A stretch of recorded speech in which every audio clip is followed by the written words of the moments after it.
bagong impormasyong bubusog sa isipan. Lahat ng dapat niyong malaman. Mainit-init na ihahain ni na Rapi Tulfo at Amilin Biloso.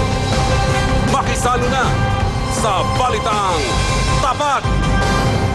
Narito ang mga balita ngayong araw.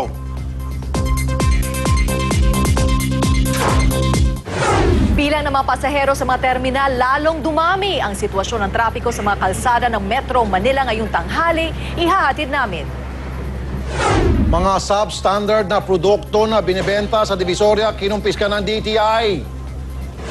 Mga bangko tiniyak na hindi mauubusan ng pera ang mga ATM ngayong Pasko. Mga paraan para matukoy ang mga pekeng pera, alamin. Lalaki timbog matapos magnakaw ng flash valve ng inidoro. Isang ginang ng shoplift din para makabili ng pang-aginaldo. Mga pagkain pwedeng panlaban sa cancer, iisa-isahin natin. At sa itim mo kay Tulfo, recycling plant sa Valenzuela inireklamo dahil sa mabahong usok na ibinubuga raw nito. 7 ang sugatan ng magsalpukan ng isang pampaserong jeep at kotse sa Commonwealth sa QC. Galing daw sa Christmas party ang driver ng kotse na halata raw na kainom. Nagbabalita si Michelle Mediana. Mistulang sinalo ng driver na si Carlito Concepcion ang mga bubog mula sa basag na salamin ng kanyang minamanehong jeep. Duguan ang kanyang mga braso at kamay matapos silang mabangga ng isang kotse sa Commonwealth Avenue sa QC kaninang madaling araw. Nabangga niya ako. Dumikit siya ron sa likuran ko kahit anong preno ko, hindi na mapahinto yung sasakyan ko eh. Kaya bumangga rin ako ron sa bus dahil yung bus na yun nakahinto. Sugatan din ang driver ng kotseng nakabangga sa jeep na si Janine de los Santos, 19 anyos. Hindi na siya nakausap ng media dahil pilit siyang inilayo na ama na napasugod sa pinangyarihan na aksidente. Pero base sa investigasyon, kagagaling lang ng Christmas party ni De Los Santos at posibleng nasa impluensya raw ito ng alak habang nagmamaneho nang sumalpok sa likurang bahagi ng nakahintong jeep ni Concepcion. Sa loob ng kanyang kotse, sa driver side, may suka na obvious na amoy alak yung loob ng kotse. So, isinugo din sa East Avenue Medical Center ang 5 pasahero ng jeep dahil sa mild injury. Posible namang kasuhan si De Los Santos ng reckless imprudence resulting in physical injury. Michelle Mediana, News 5. Madalas laman sila ng police report, mga bus na humaharurot at nakabangga. Sa interview ng News 5, kinanta ng ilang driver kung bakit sila nadidisgrasya. Ang dahilan, ang sistema ng kota, pati ang paggamit ng droga.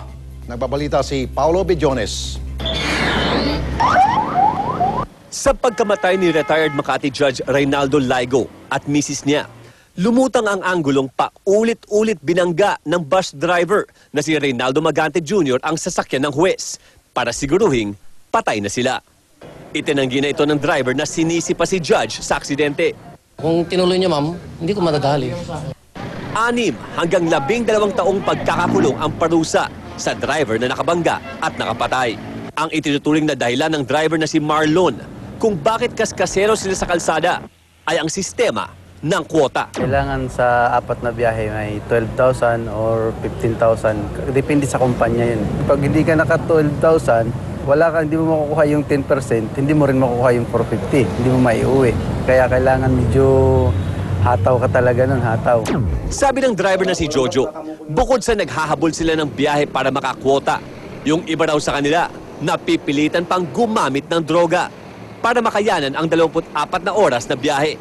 Niyaya nga nila minsan, sabi, pre, subukan mo to. Lagi kang gising.